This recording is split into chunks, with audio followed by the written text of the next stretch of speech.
Olá, muito boa tarde a todos. Como já é habitual, gostaria que me dissessem se em termos de imagem e de som está tudo ok.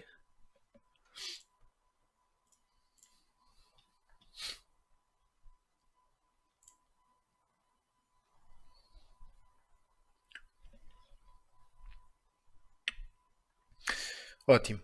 Então, no webinar de hoje vamos falar sobre shaders PBR.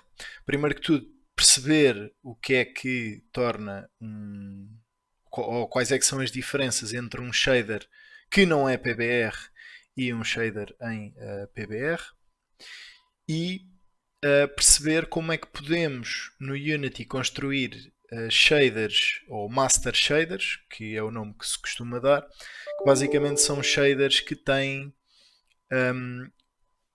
a base implementada para que, utilizando as texturas que já vamos ver, possamos criar diversos materiais com diversas propriedades que podemos modificar para conseguir manipular um bocadinho os materiais que temos no nosso jogo. Portanto, aquilo que eu fiz até agora foi simplesmente criar um novo projeto com o template de URP. Podiam perfeitamente utilizar o HDRP se quiserem ter um resultado final em termos de iluminação e de pós-processamento um bocadinho mais detalhado e mais perto dos gráficos realistas que encontram em jogos AAA. No caso do URP, como é extremamente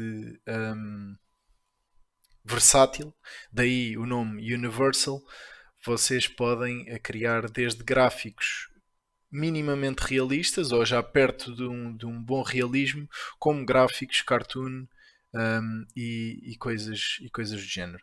Portanto, estes assets que estão aqui não interessam muito porque são os assets portanto, do template, já vem por defeito. O que vamos fazer é utilizar este cenário para colocar aqui uma esfera ou uma outra primitiva e vamos alterar os materiais. Portanto, esta parte não interessa muito. Ok, então o que é um shader que utiliza um sistema baseado em físicas, que é o nome de. Portanto, é daí que vem o nome PBR, portanto, Physically Based Rendering, ou seja, renderização com base na física e naquilo que nós conhecemos como sendo as características dos materiais do mundo real. Portanto, existem diversas texturas que, combinadas e aplicadas ao shader com um certo grau de complexidade matemática em alguns campos, noutros é extremamente simples, é colocar e está feito, podemos chegar a diferentes resultados com as mesmas texturas. Portanto, o PBR é baseado num modelo de iluminação 3D que, como vocês sabem ou não, a base da iluminação no mundo real está relacionada com a projeção de fotões através do objeto que imita luz, certo? No caso do Sol, vem de milhões de quilómetros de distância. No caso das luzes fictícias, portanto, temos os eletrões a entrarem portanto, a energia elétrica a entrar dentro destes aparelhos ou dentro destes emissores artificiais de luz e eles depois emitem fotões e os fotões batem em diversos pontos da sala ou do espaço em questão e depois vão bater em outros objetos e é a luz que é refletida desse objeto para os nossos olhos que dá a cor do objeto que nós vemos. Portanto, se o meu telemóvel ou o meu caderno que aqui está é preto, é porque ele basicamente absorve toda a luz que é emitida através das fontes luminosas que eu tenho, neste caso o candeeiro, e absorvendo toda a luz, aquilo que eu vejo é a cor preta.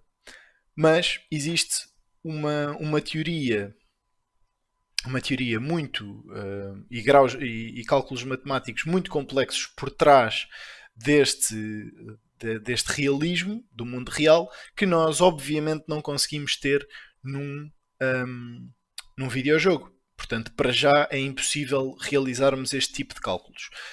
O Ray Tracing é um bocadinho mais perto disto, a um grau um bocadinho mais simplificado, obviamente, não há tantos saltos e tantos reflexos e refrações no espaço envolvente.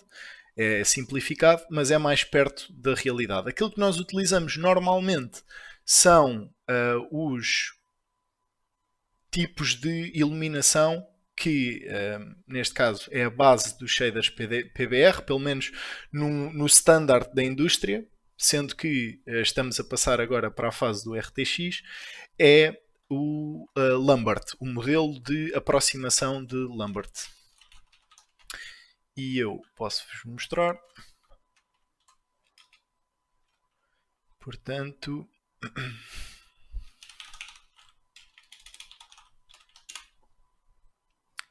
o que acontece? Só buscar aqui uma referência.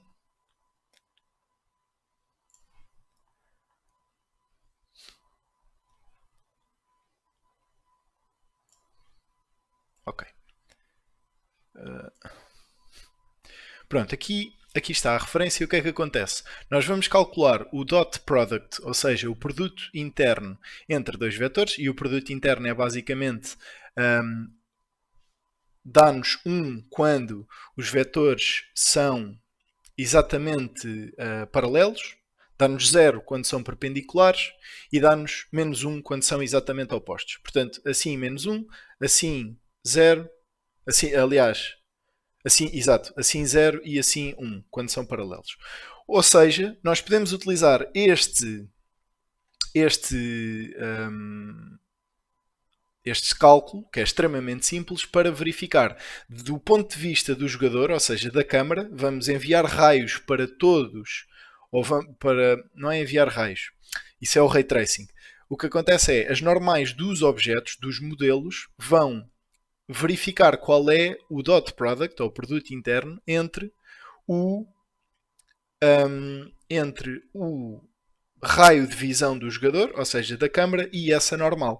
Se eles forem exatamente opostos, então significa que a cor do objeto está em intensidade máxima.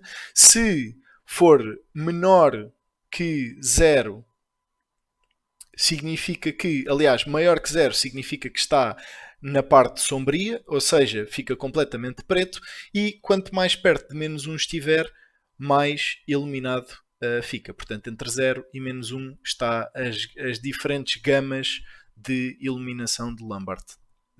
E vocês têm esse exemplo. Aqui, por exemplo, no ponto central e nesta zona aqui envolvente, nós temos a zona mais, portanto, assumindo que este é o ponto de visão, vem dali de cima, nós temos esta zona aqui em que as cores estão praticamente todas com a mesma intensidade, significa que está diretamente virado para a câmara. Aqui começa a aproximar-se uma zona que não é iluminada pela luz que está a incidir sobre o objeto, e depois aqui é uma zona que deveria estar 100% escura, só não está porque tem uma luz ambiente, esta cena em específico, portanto não é um exemplo perfeito, mas se nós pegarmos aqui, por exemplo, a fonte de luz vem de cá e esta zona que está aqui do balcão é a zona mais escura, exatamente porque é praticamente paralela à entrada da luz e fica 100% escuro. Claro que depois vocês têm opções como Ambient Occlusion e outro tipo de efeitos que podem ser adicionados por cima disto para termos então uma intensificação dos efeitos que queremos no jogo em específico. Ok, então eu vou Texture Haven, vou a Texture Haven, que é um site em que vocês podem ir buscar mapas e texturas gratuitamente. Eu venho aqui às texturas e vou buscar qualquer coisa rugosa para nós brincarmos um bocadinho no Unity.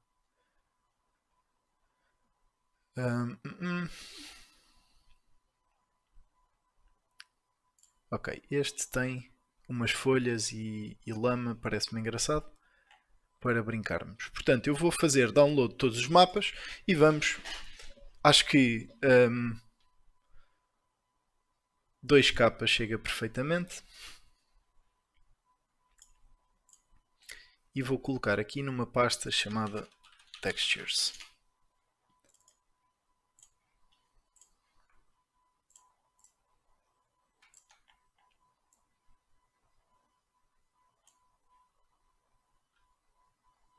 Dúvidas acerca da explicação do que era o modelo PBR? Alguma? É assim, claro que isto não foi uma explicação muito prática, porque ainda vamos passar à construção do shader, mas aquilo que estou a questionar é se foi perceptível qual é a ideia por trás da criação do shader. Ok. Portanto, texturas, importante nós definirmos o max size. Isto porquê? Porque se fizermos download de alguma textura que de facto fosse maior do que o 2K, que estamos a utilizar genericamente para os nossos materiais, o que é que acontece? Ele vai dar rescale para 2K, vai ficar com a mesma resolução das outras e isto faz com que não existam incongruências depois na apresentação do cenário, porque se vocês tiverem texturas todas a 2K e de repente aparece uma textura 8K, nota-se perfeitamente a diferença no detalhe entre uma textura e outra. Principalmente se vocês, por erro, colocarem um normal map, que já vamos ver o que é, a 8K e o resto das texturas do modelo PBR ou do material estiverem a 2K ou 1K ou o que seja. Ok, então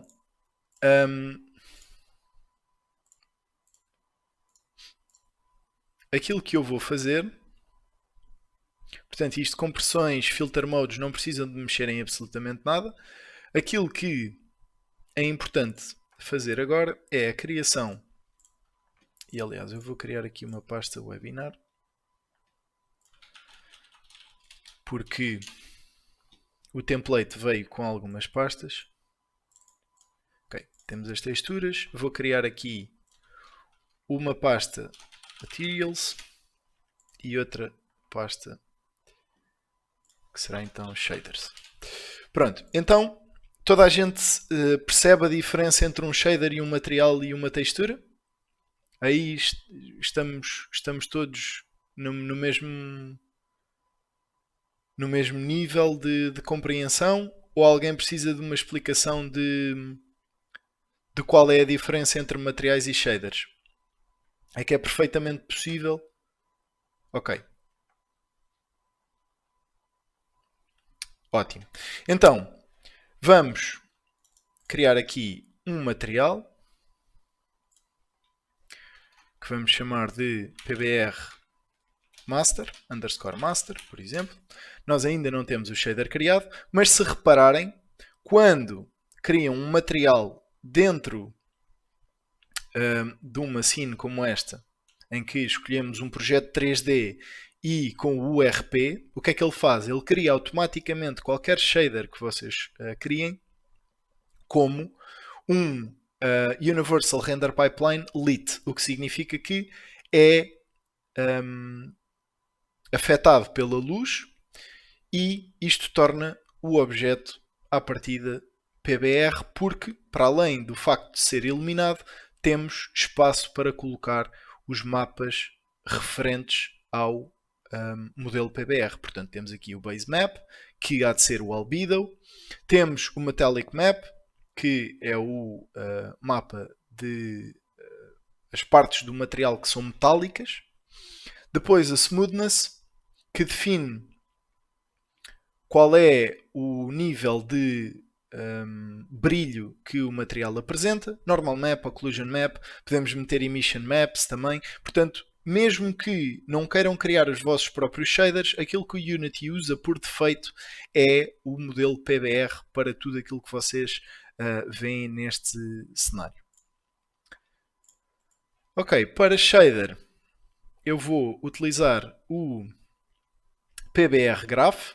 Portanto, as opções dentro poderíamos perfeitamente escrever o shader em código, mas eu prefiro utilizar sempre os graphs porque permitem uma visualização à medida que vamos desenvolvendo o código, entre aspas, do shader.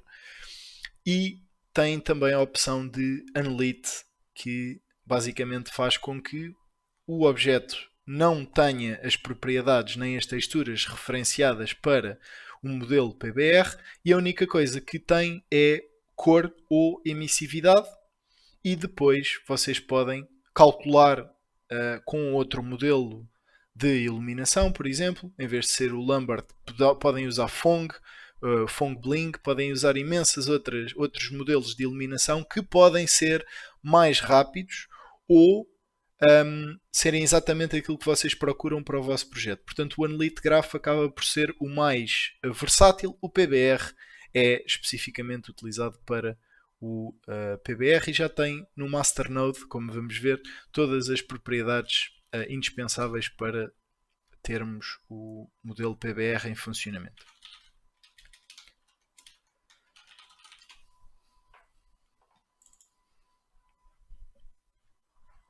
Ok, então, abrindo aqui o nosso PBR Shader, o que é que nós vemos? Logo à partida.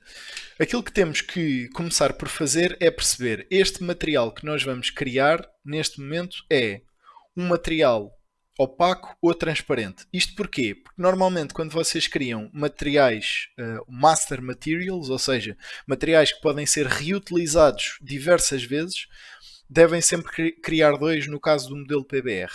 Um para materiais transparentes e um para materiais não precisam de ser 100% transparentes, mas translúcidos, e outro para materiais opacos. Porquê?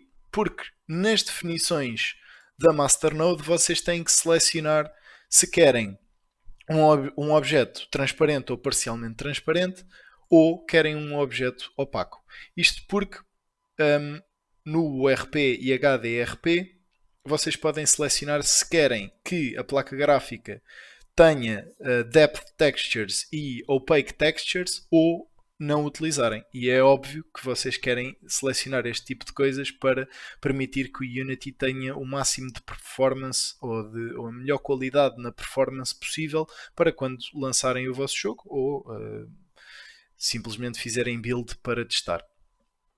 Portanto, nós vamos criar um opaco, porque as texturas que fizemos download, portanto, é tudo opaco, não há qualquer tipo de transparência aqui. E podem selecionar depois o tipo de blend de cores. Neste caso vamos utilizar o Alpha Blend. Podemos selecionar se o objeto é two-sided ou one-sided, o que significa que podemos selecionar se as duas faces do material têm ou refletem luz ou se simplesmente é uma das faces.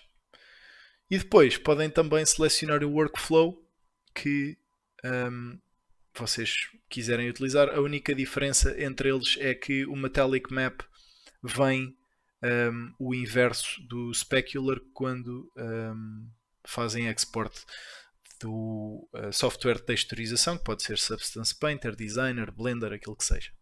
Ok, depois analisando os mapas que temos disponíveis, temos aqui o Vertex Shader,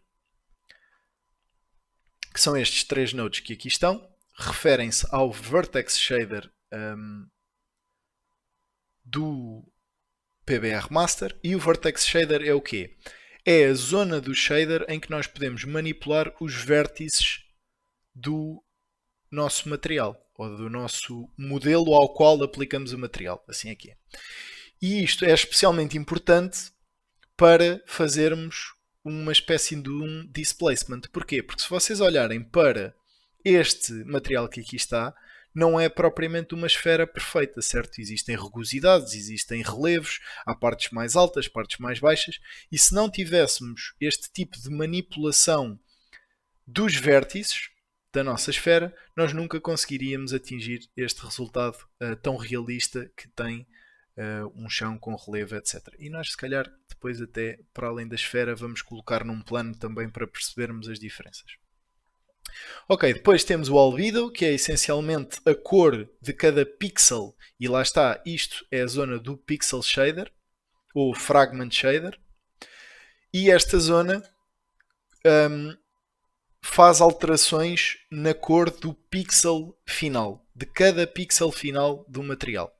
O albedo é a cor base desses pixels, de cada um deles.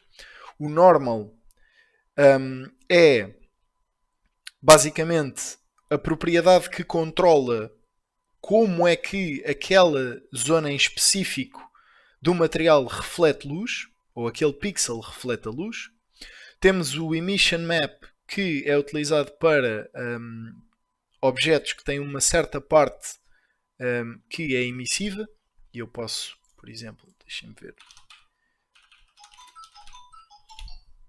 Portanto, este tipo de comportamento. Reparem que deste lado temos objetos não emissivos e deste lado temos objetos emissivos, ou seja, emitem a própria luz. Isto é muito utilizado em jogos como o Cyberpunk 2077, em que eles, como têm muitos neons no cenário, precisam de adicionar emissividade na maior parte dos materiais para conseguirem ter resultados como estes que aqui estão, ou termos painéis luminosos, esse tipo de coisas. Portanto, tudo o que seja emitir a própria luz, ser um foco de luz,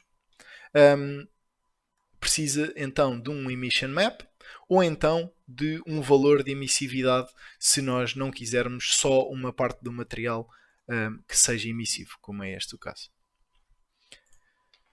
Depois, portanto, metallic, se é metálico ou não. Se nós colocarmos, por exemplo, o metallic a 1 a 100% metálico, nós vemos então que temos um objeto 100% refletivo. Portanto, ele neste momento está a refletir a skybox default do Unity, que é aquilo que nós temos no projeto. Se colocarmos a 0, ele é 100% portanto, não metálico, como se fosse borracha. Ok?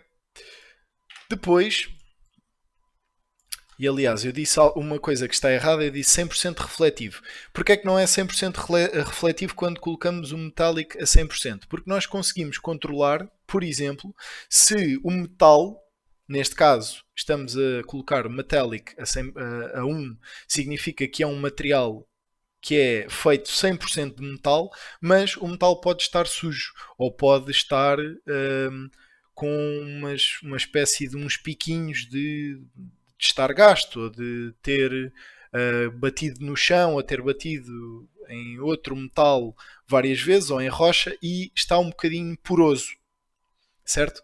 E é neste parâmetro que nós conseguimos controlar isso. O 1 é então o 100% refletivo, o material, ou seja, 100% liso, não existe qualquer tipo de relevos microscópicos no objeto, enquanto que o 0 fica 100% rugoso, ou seja, a luz bate e espalha-se completamente por todo o lado. Enquanto que no Smoothness a 1, aquilo que acontece é, assim que um raio de luz bate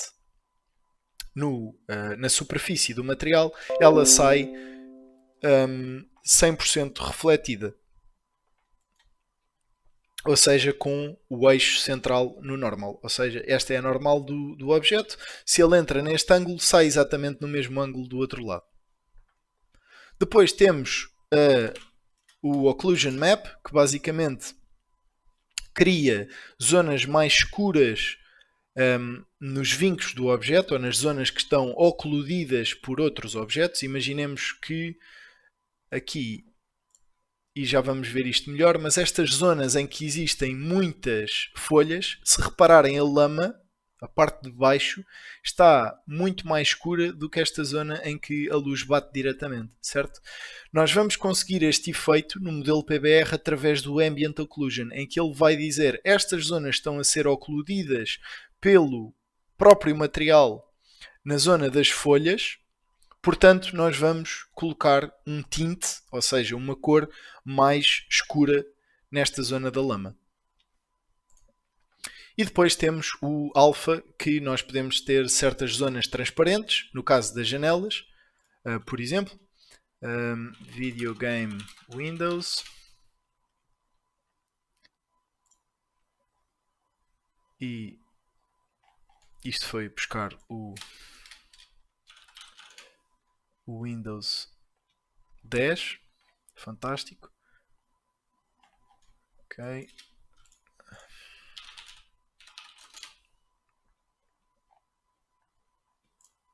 Isto se calhar não é o melhor exemplo. Ok. Temos aqui um bom exemplo. Portanto, imaginemos que nós colocamos esta mesh inteira como sendo,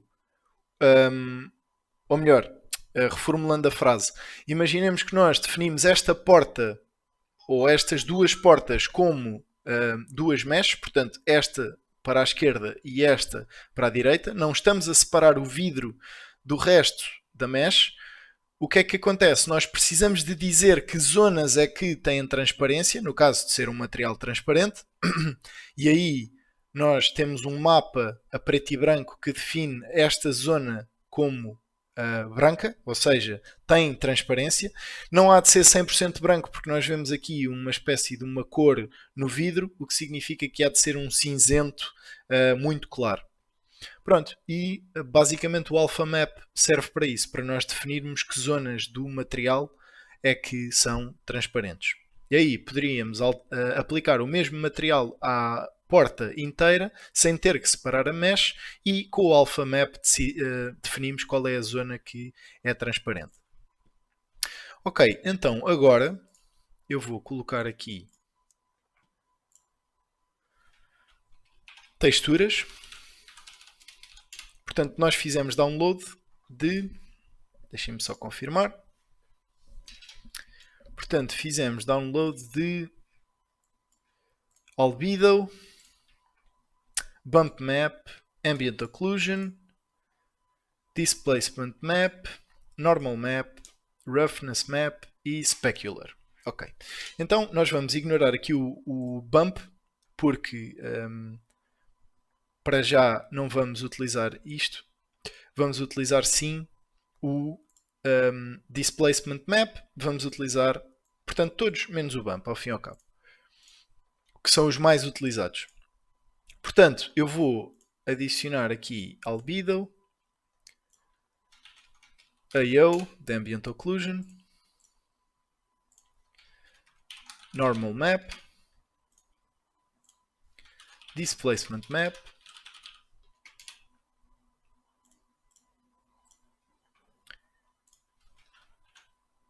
Specular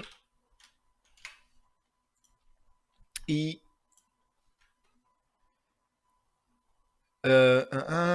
Displacement, Specular, Normal, Ambient Occlusion. Falta-me um, que é o Roughness, certo?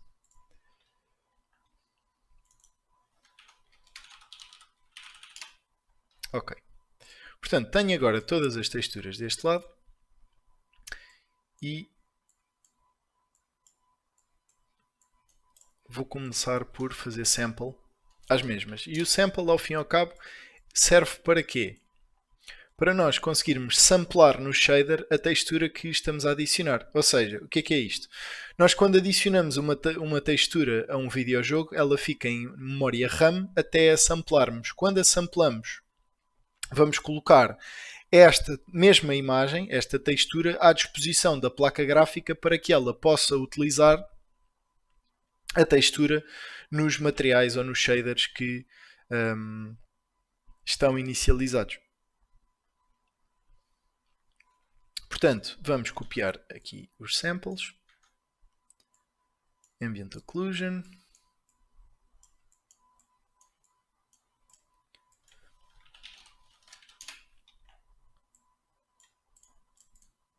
Aqui, no caso do Normal Map, no tipo de sample, vocês devem sempre selecionar Normal. Vou colocar aqui para cima, dividir, eu depois já vou organizar isto um bocadinho melhor.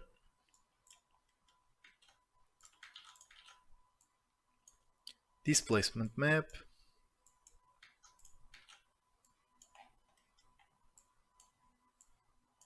Specular.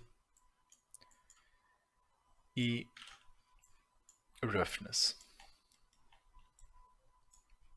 Então vamos começar por ordem. Vou colocar isto tudo aqui para o lado. Vamos começar com o Albedo e com o Normal Map.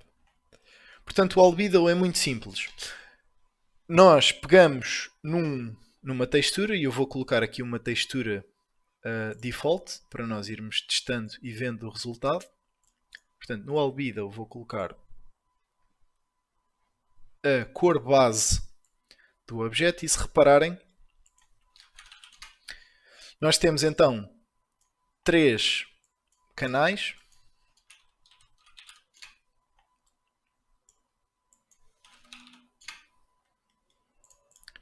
Temos o canal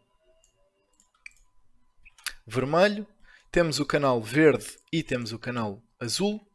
E estes 3 canais juntos, nem sei porque é que coloquei isto, porque pronto, a não ser que queiram ver mesmo a diferença entre os canais de cor, penso que não haja necessidade.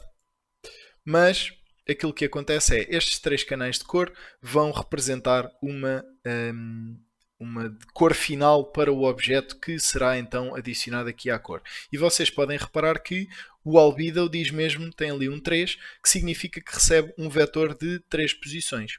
O que é que acontece? Como as texturas normalmente permitem um alpha map, certo? Vocês podem adicionar uma quarta textura compacta dentro do Albedo, que pode ser o Alpha Map, e escusam de importar uma nova textura e sobrecarregar a placa gráfica com diferentes texturas que têm que ler.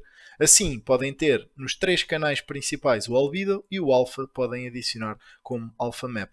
Isto é uma técnica de melhoria da performance dos vossos projetos, que é extremamente útil. E já vamos ver outra técnica que ainda tem uma diferença e um impacto maior na performance dos vossos materiais e das vossas texturas. Ok, então se nós ligarmos diretamente o RGBA ao Albedo, o que ele vai fazer é, vai ignorar o alpha e vai colocar então o necessário para começarmos a utilizar então o PBR, o modelo PBR. Se repararem, tem aqui uma espécie de uma orla à volta que está a acontecer porque nós temos o Metallic 1 e temos Smoothness estava a 0.5. Portanto, temos um material opaco, é feito de lama e folhas, etc. Portanto, não há de ter smoothness a não ser nas folhas. E é para isso que, para termos essa distinção e não termos o material 100% ou smooth ou rough, para isso é que temos o Roughness Map. Portanto, eu vou aproveitar a deixa e vou pegar aqui no Roughness e vou colocar então o Roughness em funcionamento. Se vocês repararem, o nome ou a textura que nós fizemos download é um Roughness Map, e se eu colocar o Roughness Map diretamente na Smoothness, isto não vai ter o resultado que nós queremos. Vai ter exatamente o resultado inverso. Ou seja, se repararem, parece que voltou a estar smooth e não é o que nós queremos. Porquê? Porque o Unity usa Smoothness Maps e o Texture Haven tem Roughness Maps. À semelhança do Metallic, em que nós temos o workflow de Metallic e Specular, certo? Nós também temos Roughness e Smoothness Maps. Quando temos este tipo de situação em que nós queremos exatamente o oposto disto, basta fazermos one minus, ou seja, 1 menos o valor de roughness que aqui está, e podemos colocar então no smoothness e ele vai nos dar o resultado que estamos à espera. Ok? No caso deste roughness map, aliás, é um bocado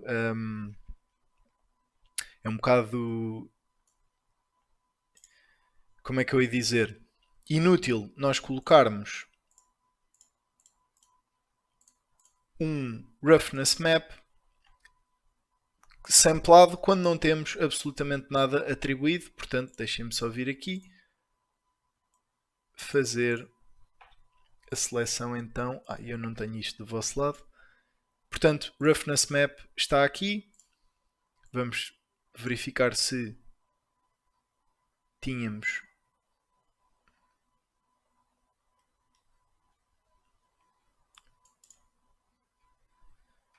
isto com roughness ou com smoothness. Estou só à espera que o shader atualize.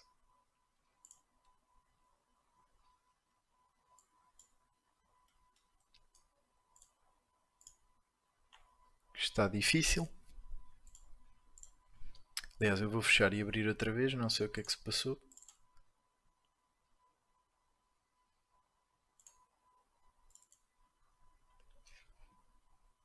Ok. Portanto, smoothness, roughness map ligado ao smoothness tem que ser com o 1- e ele continua muito smooth. Deixem-me só confirmar.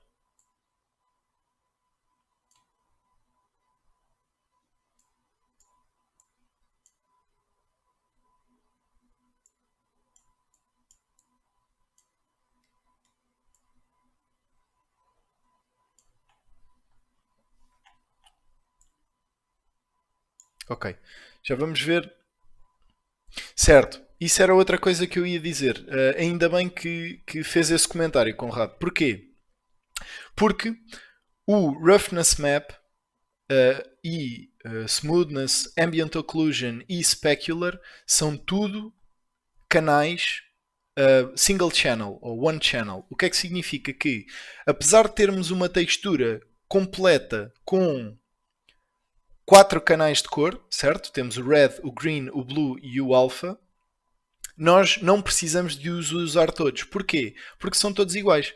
Se reparar, se eu colocar aqui preview dos 3 canais de cor, eles são os 3 exatamente iguais.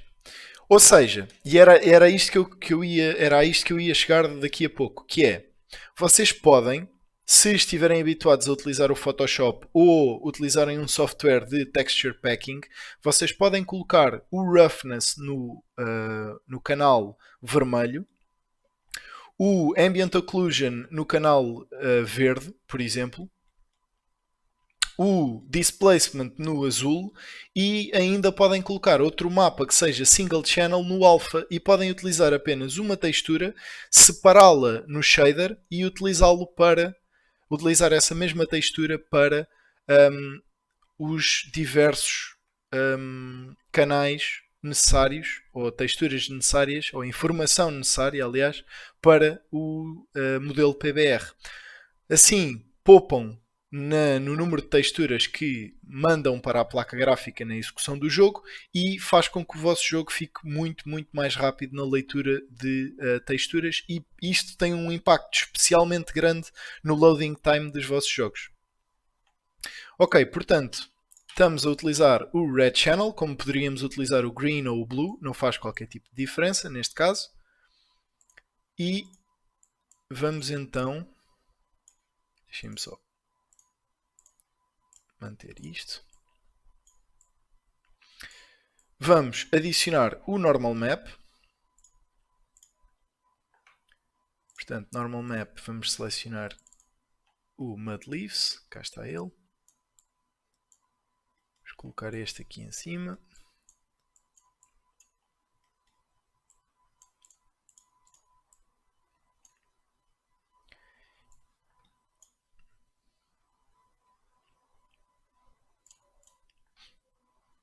Ok. No caso do Normal Map, isto às vezes acontece porque não sei bem porquê, mas existem normal maps que temos que samplar como um normal map, que é o mais correto de fazer. Existem outros mapas em que já vem com uma textura com as cores normais e que nós apenas precisamos de samplá-lo como uma textura normal e ele fica utilizável dessa forma. Portanto, o normal map aquilo que faz é, ao fim e ao cabo, dizer que zonas do material é que devem refletir em diferentes ângulos. Se vocês repararem, se eu tirar o normal map, vamos deixar de ter specular nestas zonas aqui da lama e vamos passar a ter um objeto uniforme ou uma refletividade uniforme. E eu até posso tirar, só para que vejam então. Portanto, sem normal map temos isto que aqui está. Reparem na reflexão que temos no objeto. E assim que eu coloco o normal map, vou dizer como é que cada pixel reflete a luz. E temos este tipo de interação. Ok. Portanto, isto são os normal maps. Temos 3 mapas ligados. Vamos ligar agora o specular. E como fizemos download de um specular map, vamos trocar o workflow de metálico para specular, ou então poderiam fazer da mesma forma o 1- do sample e ficavam com o metallic. É exatamente igual, é só uma inversão de cores. Ok, temos então specular, vamos adicionar a textura ao default.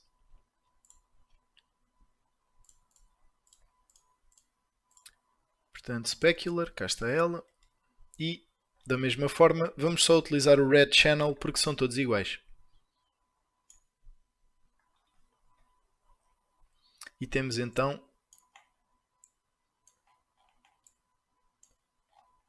um efeito um bocadinho melhor. Portanto, nós vamos adicionando camadas e vamos reparando que o objeto vai ficando cada vez mais realista à medida que vamos adicionando propriedades ao modelo PBR. O Displacement vamos deixar para o fim. Vou agora adicionar o Ambient Occlusion. E o Ambient Occlusion, da mesma forma, vamos utilizar o Red Channel e colocamos o Ambient Occlusion. E vamos adicionar a textura. Portanto, Ambient Occlusion está aqui. E reparamos que com o Ambient Occlusion as zonas das folhas já ficaram mais escuras. Portanto, já existe uma oclusão da lama através da existência das folhas. Ok. Agora, para o displacement, eu coloquei aqui este sample. Deixem-me só colocar aqui o valor por defeito. Portanto, onde é que temos o displacement? Ok. E eu coloquei o sample 2D normal, mas para um displacement map deve-se, e não é deve-se, é tem-se de utilizar outro tipo de sample, que é o sample LOD, que basicamente permite que existam diferentes levels of detail, ou seja, níveis de detalhe para o displacement, consoante a distância a que estamos do objeto. O que faz com que, se o LOD ou se a distância da câmera for muito grande em relação ao material ou ao objeto que contém o material, o que vai acontecer é que ele vai ignorar completamente o displacement, porque não é necessário fazer se ele estiver muito à distância, porque nós não vamos ver a diferença entre esta esfera ou uma que tem um aspecto mais realista, como já vamos ver a seguir. Da mesma forma que no Ambient Occlusion e no Roughness Map e Specular nós só usávamos um canal, aqui acontece exatamente a mesma coisa.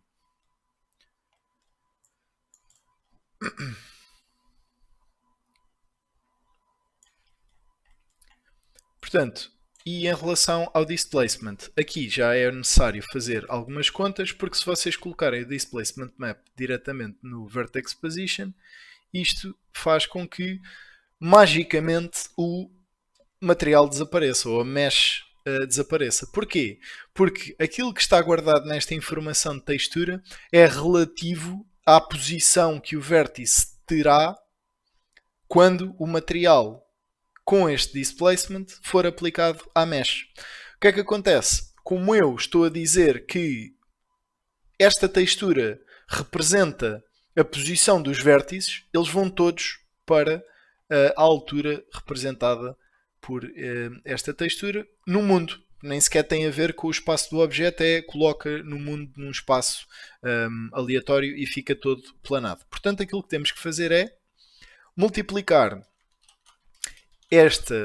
a informação que está na textura pelo normal map,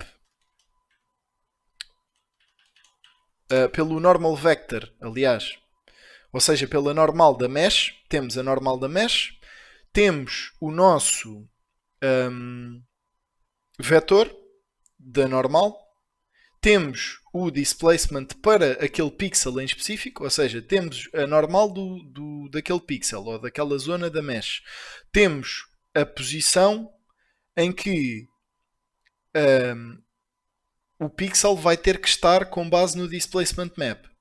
Multiplicando um pelo outro, temos a altura nesse espaço. E agora, se somarmos a posição atual desse pixel, ou desse vértice, aliás, o que vamos ter é então o vértice com o displacement. Portanto, depois de multiplicarmos pelo normal vector, temos que somar a posição. E se nós colocarmos a posição, e lá está, temos que dizer que é no espaço do objeto, porque se colocarmos no mundo ele pode ir parar a sítios que nós não controlamos. Portanto, no espaço do objeto, vamos somar o displacement daquele vértice multiplicado pela normal da mesh, para conseguirmos controlar o displacement para esta mesh em específica que estamos a aplicar o material. E temos algo que não era o suposto. Porquê? Porque provavelmente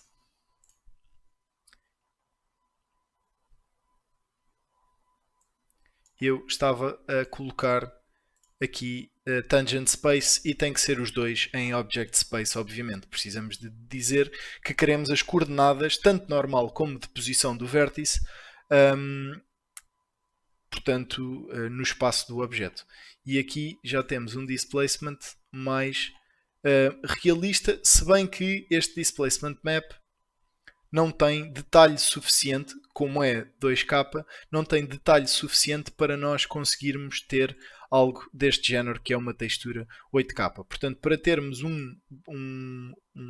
como é que se diz? Um displacement com esta qualidade, nós precisamos de ter então uma textura com um bocadinho mais de definição. Depois, em relação às folhas em específico, precisamos de utilizar o tal bump map que eu descartei neste webinar em específico, mas que para termos o resultado melhor possível precisamos obviamente de utilizar. Sendo que estamos a acabar o tempo. Se vocês quiserem uma continuação deste webinar, nós podemos fazer uma parte 2 no próximo mês, em que eu utilizo o bump map e demonstro como é que vocês podem adicionar propriedades, que eu queria sinceramente fazê-lo, mas que infelizmente gastei demasiado tempo na explicação, mas que acho que era necessária. Portanto, só alguns pontos importantes.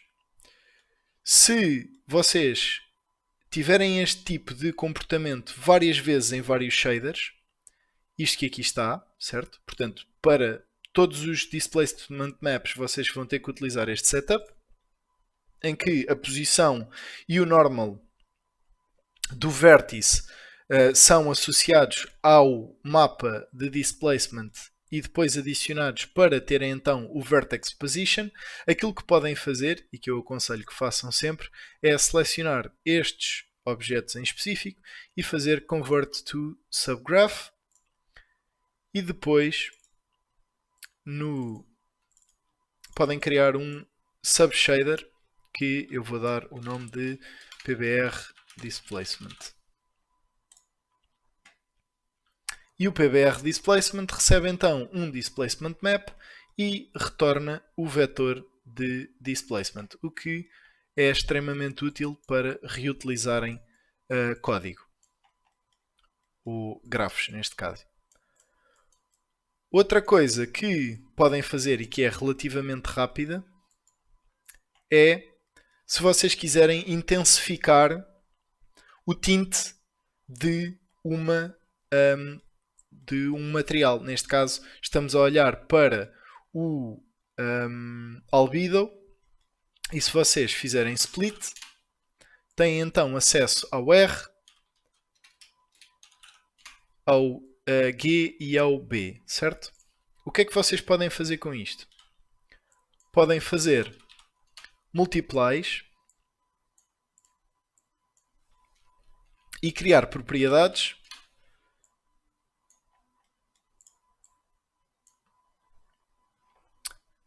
como, por exemplo, eu criar aqui um vector 3 chamado, portanto, convertê-lo para propriedade, vou-lhe dar o nome de color intensity ou channel intensity, colocar tudo a 1 para ficar com o valor por defeito e vamos fazer também split a este channel intensity e eu vou multiplicar. Aliás, nem preciso de fazer isto. Eu vou multiplicar o valor que sai aqui do sample texture pelo color intensity. E isto faz com que vocês possam dar tintes diferentes ao albedo, consoante, por exemplo, se estiverem a fazer um ciclo de dia e noite no vosso jogo e quiserem intensificar porque estão a utilizar um jogo um bocadinho mais estilizado e querem intensificar os azuis à noite, por exemplo, podem pegar aqui no Blue Channel e puxar um bocadinho da cor e reparem que fica com um tinte azul mais intenso e vocês podem abusar disto ou se quiserem, por exemplo, um tinte mais avermelhado, mais de um dia muito quente, ou alterar o material para que se pareça de um planeta alienígena, por exemplo, podem colocar o verde a 0.5 e subir o azul, e têm outro tipo de albedo completamente diferente daquele que seria expectável no nosso planeta, que é basicamente isto que aqui está. Portanto, vocês podem fazer imensas coisas com os shaders. O facto de usarem PBR não é limitação para que estejam presos às texturas que vêm da texturização diretamente. Vocês podem e devem alterar tanto a força do normal map, se quiserem um brilho mais intenso em certas zonas, se quiserem alterar a forma como a smoothness se apresenta no vosso material, este tipo de coisas é extremamente importante que utilizem para manipulação. Para concluir, eu vou só guardar aqui o shader graph, vou colocar uma esfera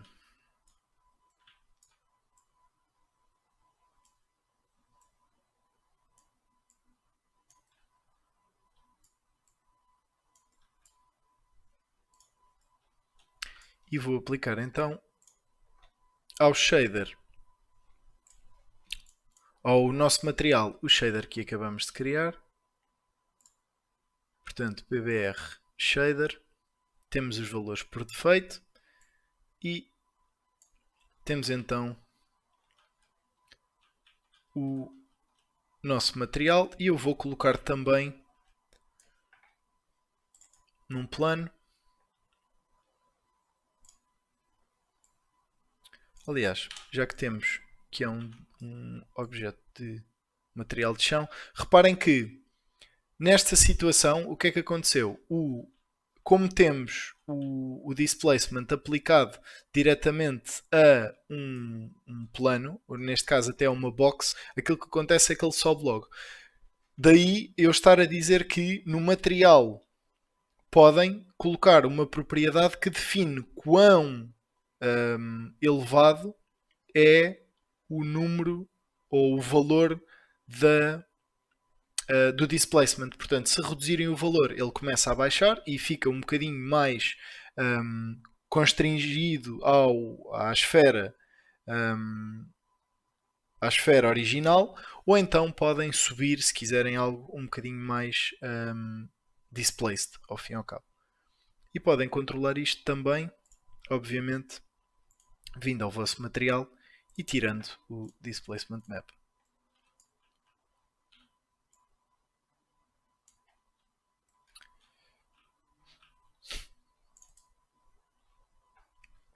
Ok, dúvidas?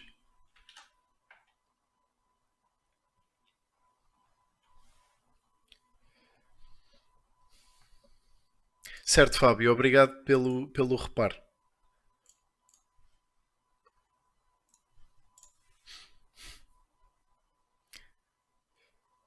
Dúvidas em relação a isto? Querem uma segunda parte? Querem falar um bocadinho sobre as propriedades que podem adicionar, a criação do Master Material com um bocadinho mais de detalhe?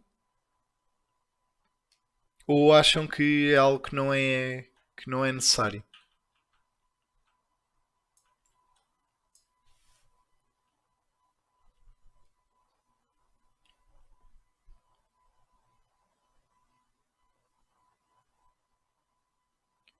Algo mais simples. Francisco, em relação a este webinar em específico, se fizermos a parte 2, vai ser um bocadinho mais detalhada ainda, porque vamos adicionar propriedades, vamos fazer manipulações aos mapas, esse tipo de coisas. Aquilo que eu posso fazer. Ok, mais simples em relação a personalizar os shaders. Okay, então fazemos o seguinte, vamos fazer uma parte 2 acerca deste tema em específico, vamos adicionar propriedades e vamos complexificar um bocadinho mais o nosso shader master de PBR, que podemos depois duplicar e utilizar em vários materiais, e eu prometo que faço uma um webinar sobre um Unlit Shader, se calhar mais virado para o cel shading ou cartoon com um outline, uma coisa do género que seja um bocadinho mais simples, com mais utilização de cores e menos texturas. Ficamos assim combinados então? Ok, então sendo assim, espero que tenham gostado. Portanto, foi um webinar um bocadinho mais teórico, mas a segunda parte vai ser um bocadinho mais prática. Vamos colocar realmente mais propriedades e mexer um bocadinho mais no shader do que aquilo que mexemos até agora. E ficamos então combinados que depois haverá outro shader mais cartoon, mais relacionado com arte estilizada e uma estética mais estilizada. Ok, então espero que tenham gostado e bom estudo.